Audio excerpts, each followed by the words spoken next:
Sejam todos bem-vindos, eu me chamo Mayara, eu faço parte da equipe do Laboratório de Bioquímica e Fisiologia de Insetos e estou dando início ao nosso terceiro ciclo de seminários online.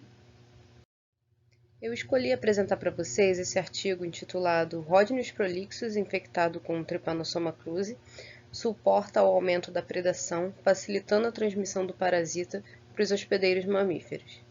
Este artigo ele foi publicado em julho de 2021, neste mês, na PLOS Neglected Tropical Disease. Bom, contextualizando um pouco para vocês sobre o trabalho, os triatomíneos eles vão se agregar a coespecíficos em abrigos durante o dia, e ao entardecer eles vão deixar esses refúgios em busca de hospedeiros, para fazer o repasto sanguíneo. E quando ele encontra esse hospedeiro, ele está exposto ao risco de ser morto. E muitos parasitas eles induzem essa predação de hospedeiros intermediários para promover a transmissão. Então, a ingestão de insetos infectados por Trypanosoma cruzi representa um meio muito eficaz para a infecção de mamíferos. E é nesse contexto que surge a hipótese trabalhada nesse artigo, de que os trypanossomas eles estão induzindo os insetos infectados ao risco aumentado e, como consequência, eles são predados ao se aproximarem do hospedeiro. Então, nesse artigo, eles avaliaram se o risco de predação e as taxas de predação sofridas por Rhodnius prolixus aumentam quando infectados com Trypanosoma cruzi.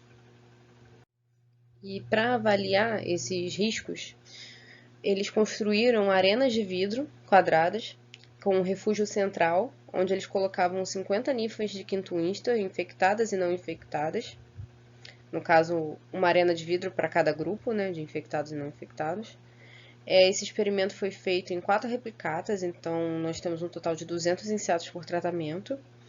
E nessas arenas com os insetos, após um período de aclimatação de 3 dias, era colocado um camundongo enjaulado. Então ele era introduzido nessa arena, de maneira que ele ficasse confinado ali num recipiente, mas que esse recipiente impedisse o contato físico, mas permitisse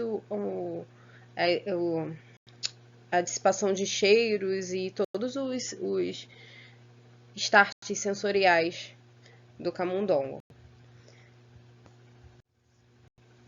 E a atividade nessa arena ela era medida com uma câmara de infravermelho.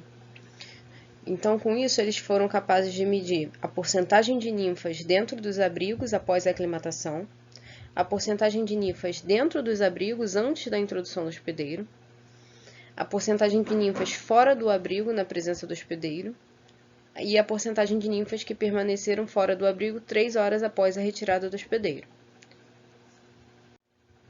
Além disso, essas arenas eram submetidas à fotofase com tubos fluorescentes que ficavam localizados acima da câmara, então eles tinham períodos de claro e escuro, e a temperatura foi mantida em 24 graus Celsius. Essa é a figura suplementar do artigo. No eixo X nós temos as horas e no eixo Y os números de inseto. Essas cores, essas faixas, no caso cinzas e brancas, representam os períodos de cinza escuro e branco claro. Na parte superior do gráfico, deixa eu destacar aqui, nós temos as entradas e na parte inferior aqui as saídas. Então, a barrinha para cima são as entradas no abrigo e a barrinha para baixo as saídas.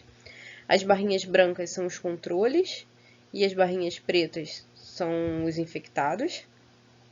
Aqui os períodos de escuro, aqui os períodos de claro. E esse gráfico está mostrando para a gente que a atividade das ninfas na arena durante o período de aclimatação de 3 dias foi semelhante para ambos os grupos, tanto controle quanto infectado. Eles relataram também uma alta movimentação nas primeiras 6 horas, assim que as ninfas são colocadas na arena, mas após esse período, há uma estabilização. Vocês podem reparar essa alta movimentação aqui nesse início do gráfico, quando os picos são maiores, depois eles se reduzem. Essa é a figura 1 do artigo. No eixo X, novamente, nós temos as horas, e no eixo Y nós temos os insetos que se encontram fora do abrigo. Eles puderam observar Aqui, ó, que o número de ninfas encontradas fora do abrigo ele variou com o tempo, como vocês podem ver, após a inserção do hospedeiro, e ele aumenta durante a fase escura. Não houve alteração no perfil de atividade entre os grupos controle e infectado. Controle aqui as bolinhas pretas e infectado as bolinhas brancas, não tem diferença estatística. E nenhuma alteração significativa entre tempo e infecção foi encontrada. Essas setinhas aqui no gráfico simbolizam o momento que o hospedeiro foi inserido e retirado. Já no resultado de predação, onde no eixo Y nós temos os insetos predados e no X temos os controles e os insetos infectados, eles observaram um aumento significativo na porcentagem de ninfas predadas pelo hospedeiro, quando os insetos estão infectados com Trypanosoma cruzi. A probabilidade de ser predado foi 1,6 vezes maior nos insetos infectados quando comparados com o controle. Já no experimento de aproximação, nós temos aí no eixo Y o índice de aproximação de ninfas, comparando a relação espacial entre ninfas com hospedeiro, em função do estado de infecção, no caso o controle e o infectado. Esses dados eles vão representar as ninfas encontradas a menos de 1,5 centímetro do hospedeiro nos últimos 5 minutos de cada hora registrada. E eles foram capazes de observar uma proporção significativamente maior de ninfas infectadas permaneceu perto do anfitrião durante sua apresentação. E como último experimento, eles avaliaram os insetos que ficaram fora do abrigo. E uma porcentagem significativamente maior de ninfas infectadas permaneceu fora do abrigo após a remoção do hospedeiro. Vocês podem ver aqui no gráfico. E aí eu trouxe aqui para vocês uns pontos interessantes da discussão do artigo. A sobrevivência dos triatomíneos, ela depende criticamente do uso de abrigos, porque essas estruturas permitem que os insetos evitem a predação. E numerosos estudos já demonstraram que a transmissão oral do Trypanosoma cruzi é extremamente eficaz e que esses surtos recentes, no caso da infecção oral, só reforçam a importância dessa via. Então, este estudo apresenta evidências que demonstram que a infecção por Trypanosoma cruzi induz um comportamento alterado no inseto, que se traduz em maior risco de exposição e, consequentemente, maiores taxas de predação. Então, com base nisso, eles sugerem que o aumento da predação seria para promover maiores taxas de transmissão do parasito. E essa hipótese, se provando correta, não só garante uma maior transmissão do parasita nos ciclos silvestres e no peridoméstico, como também no doméstico, uma vez que os cães são os principais reservatórios domésticos de Trypanosoma cruzi. São preferenciais a galinhas e gatos. E um estudo que testa o uso de coleiras de deltametrina em cães mostrou que esses cães predavam 12% dos insetos que estavam expostos. Então, esse comportamento predatório é considerado epidemiologicamente relevante, porque vai aumentar as taxas de infecção de um principal reservatório de ciclos domésticos.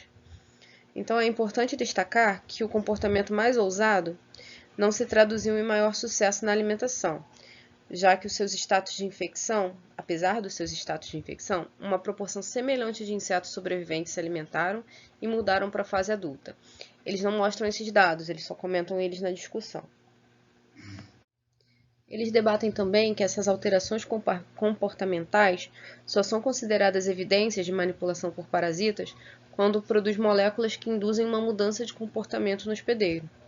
Então, por isso, esses resultados ainda não comprovam que o Trypanosoma cruzi manipula o comportamento de forrageamento de ródeos prolixos. Então, ainda é necessário mais estudos para poderem determinar os mecanismos fisiológicos que promovem esse maior risco de exposição. Além disso, a colônia dele se originou há muitos anos, então eles destacam que é importante testar se essa alteração comportamental observada nos insetos de colônia vai ser reproduzida nas espécimes silvestres. E com o aumento da predação de insetos infectados, resultando no aumento da transmissão do parasito, esses achados representam um novo olhar sobre a dinâmica da interação triatomínio mamífero. Então, está abrindo um novo caminho aí para a compreensão das propriedades resilientes do ciclo da Trypanosomíase americana. Bom, concluindo então, como eles hipotetizaram uma proporção significativamente maior de insetos infectados foram predados quando comparados com não infectados, 36% e 19% respectivamente. Os insetos infectados por Trypanosoma cruzi correram maior risco, o índice de aproximação foi de 0,6, quando comparados com os saudáveis, que o índice de aproximação é de 0,3, e permaneceram fora dos abrigos quando o camundongo foi removido da arena. Este trabalho revelou um processo até agora desconhecido da interação trypanosoma-vetor, que aumenta a predação de insetos infectados, promovendo taxas aumentadas e uma transmissão oral robusta. As consequências significativas do mecanismo revelado nesse artigo tornam um componente fundamental para a manutenção resiliente dos ciclos silvestres, peridoméstico e doméstico. Espero que vocês tenham gostado.